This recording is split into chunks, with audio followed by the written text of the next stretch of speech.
Good morning, good morning, good morning, Commander Fanatics. And yes, it has been a while. I missed y'all. Hope y'all ain't missed me too much. It's been a lot going on. You know, I took a break from this whole doing videos because of that slum season we had last year. I was in such disbelief. You know, I think we all were. But we're going to fast forward past all that negative talk and jump straight to this off season. So far, free agency. I was trying to wait till the tampering period was over and deals were made official.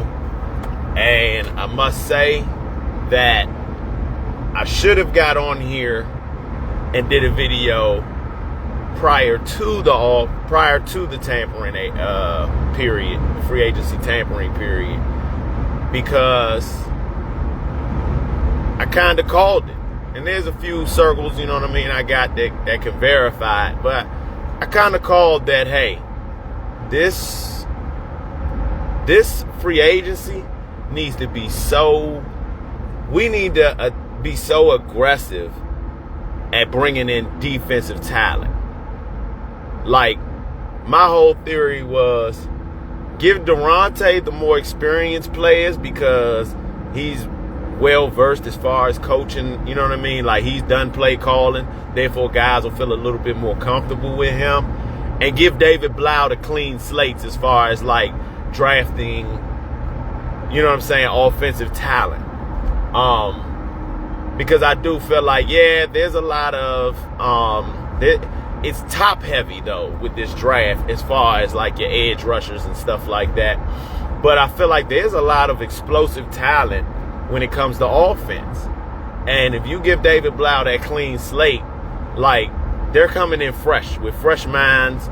First system they're going to know is David Blau's system, whatever he chooses to run. We're not, you know, sure of what it's going to be yet. I mean, and the same goes for Durante, but at least with Durante, he has a backing. So it's like everybody's like, oh, he's going to run this Flores-style defense.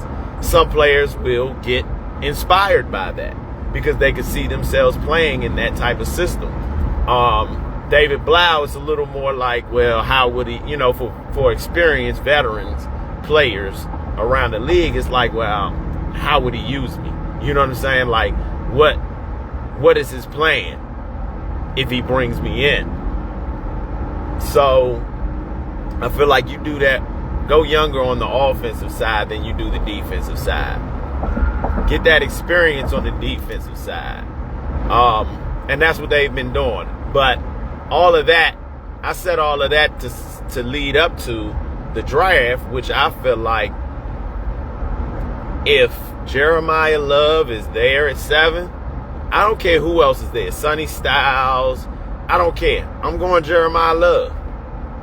And, you know, I could be the one and only, and I can be one of few. I can care less. I mean, I'm not going to be angry either way at whoever they draft, but I just feel like get Jaden that weapon that people really have to, okay, if we're playing more under center and trying to really create the threat of a play action, have somebody in that backfield that they are going to respect in that play action motion. Like, no dig at Ja'Cory Krosky-Merritt, because I think he's pretty good. But there are some intangibles that he was lacking. And there's some explosiveness that he's lacking. And I mean, it is what it is. That guy's in the NFL still. You know, I'm not. I'm just calling it like I see it, though.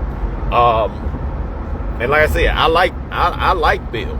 Don't get me wrong. But if you can get a running back with the talent level of Jeremiah Love, you pull the trigger. And I mean, he's steadily now rising up draft boards. Of course, I was saying this before he was slated to go, you know, to teams like Tennessee or maybe even the Giants at this point. I was saying, hey, build that defense up through free agency. Yeah, get a couple of pieces. Don't just totally ignore the offense. You know, get a tight end, get another running back. And at the time, I didn't bank on the whole needing a center situation. But now we need a center. But the way this free agency has restored my faith in Adam Peters. Because after that Lattimore trade, I was kind of on the fence with him. And I have the videos to prove it. When he made the trade, that I was like, I like the player, I don't like the trade. I always felt we should have went and got a wide receiver at that time, because one player wasn't going to make a difference on that defense. Like, that defense was just, it was missing a lot. And one so-called lockdown corner wasn't going to change that, especially coming off a hamstring injury. But he's gone. That situation is out the window. We're looking forward. Love the signings that we made. Amik Robertson, I wasn't upset with the signing.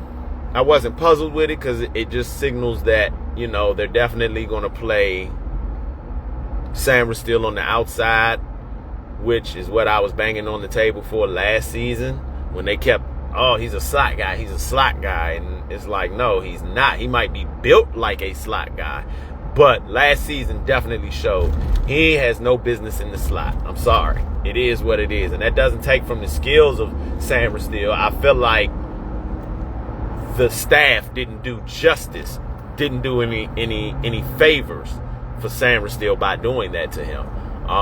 He was better on the outside. Leave him alone. Him and Trey Amos on the outside, leave it at that. You know, go get you a slot corner. And they went and got Amik. And Amik's kind of had an up and down career thus far, but I think he'll come here and be solid. The re-signing of Laramie Tunsil, that was automatic. Glad they got that out the way.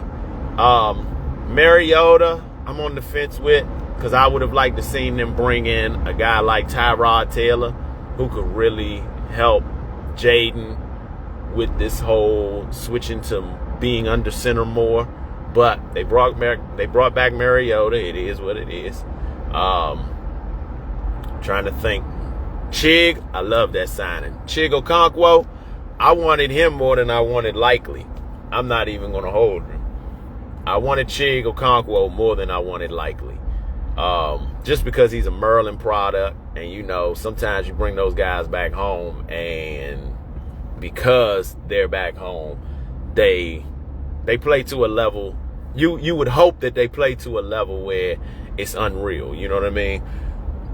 And then he's finally getting the opportunity to play with a consistent quarterback, and a quarterback who is pretty much, you know what I mean, respected around the league as being a good quarterback. So he's finally going to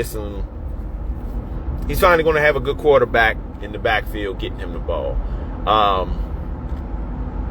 Didn't do much on the offensive line yet. Defensive line. All right, now back to it. That defensive line, I like the Oweh signing. I wanted him more than I wanted Trey Hendrickson or trading for Max Crosby. Like, he was my top defensive end or edge rusher, however you want to call it. He was the top dog on my list. Then you got Chasen. I like that signing. Very good pass rusher. He can set the edge too. He's not bad versus the run, but he's definitely going to be on that quarterback's back. Omenahu, who they signed yesterday evening, love that signing. And that's primarily because he's a good player, but also because of where they're coming from. Like, if you look at where they're getting these guys from, Kansas City, the LA Chargers, they're getting these guys from good defensive systems. So I like that. You know what I'm saying? Then you got, who else am I missing? I guess you go back to then you jump to the linebacker room. Leo Chenal, I love that signing, yeah. Like, I kind of had him running neck and neck with Devin Lloyd as far as who I wanted to sign. And I was kind of giving Leo the edge because I'm like, well, dang, he'd be a little cheaper just because KC never really put him on full display as far as his skills. So definitely like that signing at linebacker. And then the kid's only 25, man. And he's got a lot more to show than what Kansas City even put on display. So love that signing. Get to the secondary. I already talked about Amik. You know, he's been up and down so far in his career, but he's only 27, so he has time to prove to us, hey, man, you know, I'm coming in here with a chip on my shoulder. So, and then he's working with a new defensive coordinator. So we're going to see how that plays out, but I have faith that the young man will definitely turn things around in Washington. Then we get to the safety room, and they brought Bowie's own back home, Nick Cross. Love that signing, man. I love that signing. This kid is a thumper at that safety spot, and he's going to fit perfectly, and I mean perfectly, if Durante is so-called running this Flores-style defense. I think he's going to fit perfect. Still got some more moves to make. Not sure what I'm expecting. At least another running back for depth, because you got to have another one just in case Love isn't falling to us anymore. Because really in the draft now, I'm looking at wide receiver or running back. And I mean, it's really, at this point, best player available. But if Carnell Tate, I was watching more film on Jordan Tyson last night and going into this morning, because this is a very exciting time, and then I'm trying to up my off-season IQ as far as, you know, scouting and stuff like that. I like Jordan Tyson. I like him. The injuries worry me, but seeing that the kid played through 2 bad hamstrings and still put up a good performance, I like the kid's toughness. But I also feel like, dog, you can't do that, you know. You jeopardize your body doing stuff like that. It might be cool while you're young, but as you get older, you're going to pay for it. But I like Jordan Tyson. I like Carnell Tate. And I already told y'all, I like the idea of Jeremiah Love in D.C. I mean, I sent it around in a couple of circles and on X, formerly known as Twitter. We should just go ahead. If we can draft Jeremiah Love, let him have jersey number 1. And every time this dude scores, you play One Love by Bob Marley, yeah? I'm telling you, that would be crazy. But if somebody else drafts him, they'll probably steal my idea, and I'll hate it. But otherwise, man, I love the way things are going for us. I got to give Adam Peters his credit. Even though the dude was operating on like West Coast time, I think, like, he wasn't making deals until like 3-4 o'clock in the afternoon. So yeah, my man was working, you know, he was working on Pacific time. But it worked in our favor. Like, we got some good names at great prices, and we still have cap room to play. So I think it's like about 70-something million. Don't quote me on that, but I think it's a little above 70 million, man. And that's crazy for the players that we got. You would imagine we'd be down in the maybe 50s to 40s, but we're still in the 70s, I think. So we still got money to play with. And we can run it up. And right now, if you look at everything on paper, I really feel like it's us and the Giants. Those bums, man. But yeah, love where this headed. Love where this is headed. Glad to see that, you know, fans are buying in. I'm glad to see the team is recognizing that last year they didn't do enough as far as getting blue chip talent on this roster. Now we have some blue chip talent. I'm glad they gave Jaden a weapon. I expect, you know, some more to come soon. Was kind of looking for, as much as I wasn't looking forward to it, I've kind of jumped off the fence and I'm in favor of getting Ayuk. Little disappointed that San Fran is is going to play games with him now because, you know, he played games with them. Can't be mad at it. But at the same time, it's like, man, look, I just want to hurry up and get this team together as quick as possible. You know what I mean? So, San Fran, stop being petty. Let that man go, yeah? So he can come on to D.C., man. These daggone fuel prices are going up higher and higher. You know what I'm saying? We got to get that jet out there on the West Coast to pick him up. Not unless y'all going to send him on a road trip and bring him to D.C. or at least meet us halfway. But love free agency, though, so far. It's definitely very telling as far as the draft. But then again, it's not telling because these guys, the way Adam Peters is moving is very unpredictable. And that's cool. I'm with it. So I'm going to go ahead and sign off because I just wanted to get on here real quick, show my face, show that, yeah, I'm still alive and kicking. Just had to take a break and kind of refine myself. And yeah, I'll holler at y'all later. Y'all take it easy. Much love to all of y'all. Stay blessed. Have a great day. It's held to the Commanders. Burgundy and gold till the blood turns cold.